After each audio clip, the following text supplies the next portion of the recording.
Écoutez donc la parole de l'Éternel. Moqueurs, vous qui dites, nous avons fait un pacte avec le séjour des morts, une alliance avec la mort. Et quand le fléau débordé passera, il ne nous atteindra pas, car nous avons la fausseté pour refuge et le mensonge pour abri.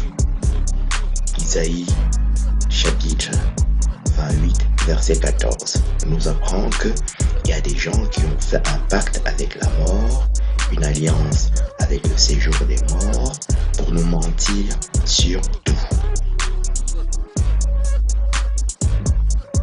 Ils mentent sur tout, sur leur nom, sur leur origine, sur absolument tout.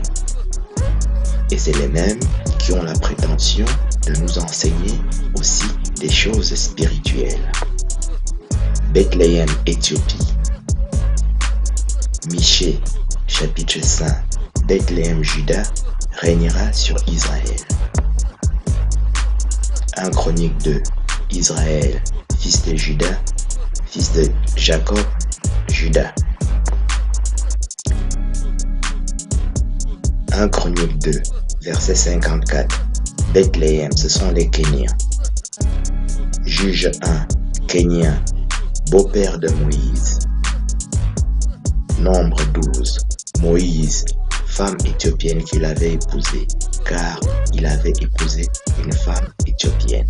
Nombre 2 répète à 2 reprises que la femme de Moïse est éthiopienne et que ça veut dire Kénien.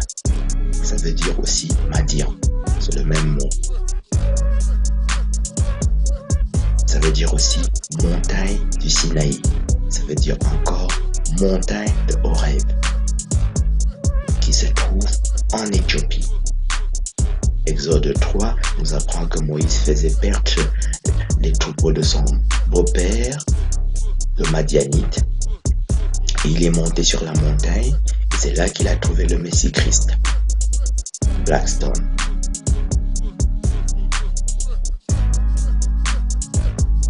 Alors, l'exégèse que je viens de vous faire sur l'Éthiopie, il n'y a personne qui sait vous faire ça. C'est très important que vous puissiez en tenir compte de l'importance.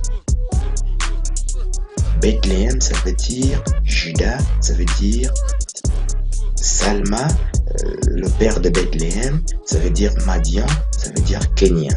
C'est un peu compliqué, mais j'ai fait une belle diapositive et tout le monde peut s'y retrouver. Moïse, serviteur de l'Éternel, mourut là, dans le pays de Moab, selon l'ordre de l'Éternel. Et l'Éternel l'enterra dans la vallée, au pays de Moab, vis-à-vis du Beth-Péor. Personne n'a connu son sépulcre jusqu'à ce jour.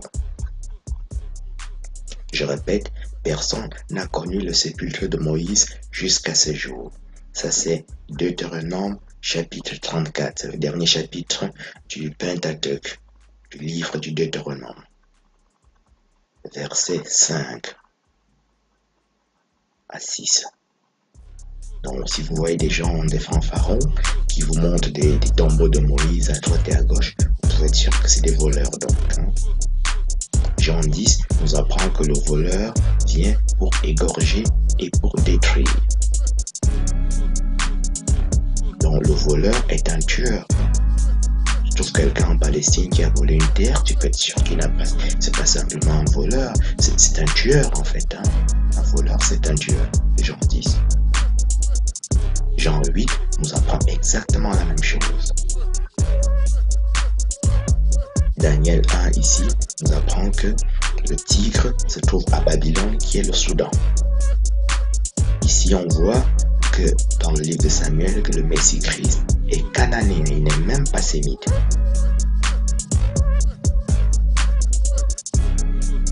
De Samuel 11, en haut à droite sur la diapositive, Bathséba, c'est une femme d'un Héthien que David a tué pour épouser, pour donner la généalogie, pour donner Salomon. Et on voit tout en bas, à droite, que Canaan a enfanté Heth. Heth, c'est le 3e fils de Canaan, Genèse 10. Héthien veut dire Heth, ça veut dire Canaan. Donc Bathséba, la femme la plus jolie de la Bible, pour laquelle le plus grand prophète qui a écrit 150 psaumes a tué pour épouser cette femme tellement elle était belle, alors qu'il était déjà roi depuis longtemps et qu'il avait plusieurs femmes. C'est parce qu'elle était cananéenne et qu'elle est très jolie. C'est la plus jolie femme de la Bible. Elle s'appelle Bathséba, elle est Canaan, elle est maman de Salomon. On sait aussi que la reine de Saba, qui est l'épouse de Salomon, est aussi cananéenne, éthiopienne. On trouve ça dans le livre des Cantiques de Salomon. Je suis noire et je suis belle comme Kédar. Kédar, c'est le fils d'Ismaël. Donc les Ismaélites de la Bible sont noirs, comme Salomon, comme Kédar. Voilà. Et Méchec qu'on voit sur cette diapositive, c'est Ashkenaz, soit juif. Et la toute première diapositive de cette vidéo nous montrait que Ashkenaz, c'est l'Europe, un descendant de Japhet. Rien à voir avec Sem, ni rien du tout. Il n'est ni hébreu, ni sémite, ni absolument rien du tout. Voilà. Il n'y a absolument aucune tombe de personne là-bas par là où il vous montre là-bas. Et c'est le Messie Christ lui-même qui a enterré Moïse. On voit ça dans 1 Corinthiens chapitre 10, verset 1. On dit, frères, nos pères Moïse buvaient un rocher spirituel qui les suivait, et ce rocher était Christ. Donc le Dieu qui accompagne Moïse dans la Bible, c'est Christ.